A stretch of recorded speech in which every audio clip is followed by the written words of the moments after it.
Dubai area. Ano, ganito yung ano ng Dubai. Middle East.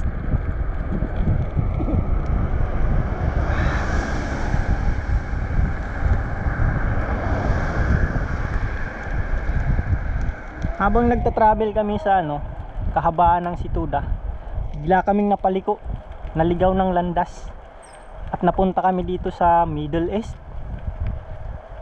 Oh, nasa Middle East na pala kami, guys. Grabing travel to. Ng Middle East. Oo, napumunta na ng Middle East. Kaya lang yan doon sa amin, tricycle eh. Oh.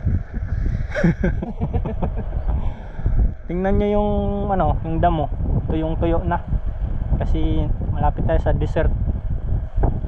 Nasa desert na tayo. Sarap yung dessert.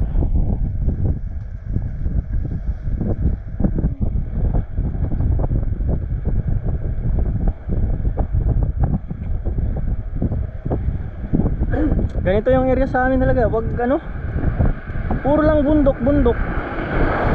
Wala, hindi ako napalayo sa area na ano eh, kinalakihan ko. Yun din pala, puro bundok lang din pala. Saka ng Japan kasi kita yung Oo. Oo. Hindi ko akalain na mapupunta ako ng Japan. Akala ko maganda yung view. Pero maganda naman, puro Ganda naman kanto. yung nature view dito, no? Oo. Kaso lang yung mga hilig natin sa Pinas, yung mga makita natin yung high-tech. Oo. High-tech yung mga... Puro lang bundok dito. Pero, Same as pero sigurado pag nandun ka kahit sa Hills